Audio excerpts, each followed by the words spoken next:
Este es un pequeño anexo de Teología al Día. Vamos a ver un detalle. En Génesis capítulo 11 nosotros vemos que Dios descendió en Babel y confundió las lenguas. Y a veces hay una pregunta. Fue en esa confusión que se generó el español. ¿Por qué nosotros tenemos tantas lenguas? ¿Fueron todas esas lenguas establecidas en ese momento? Y la respuesta, ya por causa de la historia y fuera del contexto bíblico, es que no. El español no surgió en Babel. En realidad, ¿qué lenguas surgieron en Babel? Son las madres de todas nuestras lenguas. No sabemos cuántas lenguas en realidad fueron establecidas, fueron creadas en Babel. No sabemos qué tanta confusión Dios creó.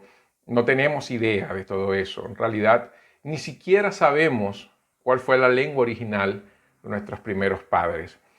No era el sentido bíblico establecer qué tipo de idiomas se establecieron, sino el principio de la confusión generada en Babel.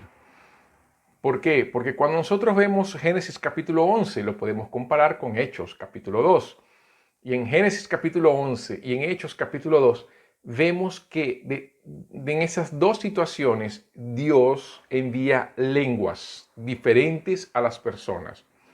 Pero si bien en Génesis esa manifestación de lenguas creó confusión, en Hechos trajo salvación. Y eso es lo interesante y lo maravilloso de ese texto. Y es lo que yo quiero mostrar en este pequeño momento hoy. Cuando el pecado se manifestó en Génesis, las personas llegaron al punto de tener una arrogancia tal de que se sentían superiores a Dios, que es el sentido de crear un edificio alto como un templo para ellos mismos.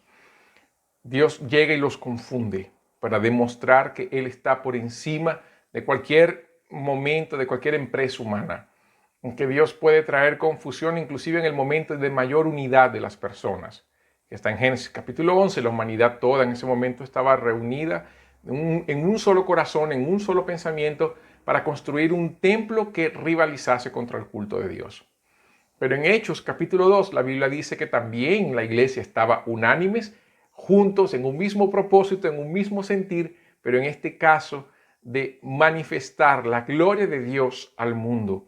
Y en ese momento el Espíritu Santo desciende, las lenguas descienden, ellos hablan en lenguas entendibles por todas las personas y todos los que estaban alrededor, porque Pentecostés era una fiesta donde muchas personas, muchos judíos de cualquier otra parte del mundo llegaban, y así como ellos vivían en cualquier parte del mundo, ellos eran personas bilingües, trilingües, poliglotas, conocían el idioma, el arameo, también conocían los idiomas los cuales ellos hablaban. Ellos vieron a los discípulos hablar en lenguas que manifestaban las grandezas y las maravillas de Dios. En Babel nadie entendió nada. En Hechos capítulo 2 todos entendieron el mensaje. Pero Pedro al final les predica para decirles, este es el cumplimiento de la profecía de Joel y es el momento de Dios para salvación de todos. Entonces, lo que en un momento fue confusión por causa del pecado, esas lenguas de Babel, en este momento se transforma en un encuentro de salvación para todas las naciones.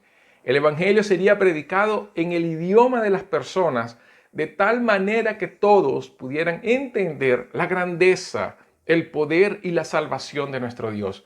Por eso es que las Biblias son traducidas en nuestros idiomas, porque el conocimiento de Dios es para ser hablado y manifestado en los idiomas en que hablamos. Por eso que todavía se trabaja en traducción bíblica, por eso se mejoran nuestras traducciones para adaptarlas al lenguaje actual, sin perder la esencia de las Escrituras. ¿Por qué?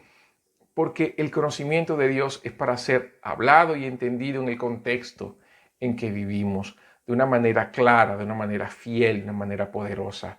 Entonces nosotros podemos en este momento agradecer a Dios por su palabra, agradecer a Dios por Cristo y agradecer a Dios porque a pesar de la confusión del mundo presente con todas las lenguas que hablamos, y mire que es difícil a veces hablar en otro idioma, pero lo más importante y maravilloso es que Dios nos ha dado a través de su Espíritu la posibilidad de predicar el Evangelio a toda criatura. Use el don que Dios le dio, predique el Evangelio. Este fue nuestro devocional de Teología al Día. Acompáñenos en las plataformas de YouTube, Spotify, Deezer y Facebook. Que Dios te bendiga. Esto fue Teología al Día.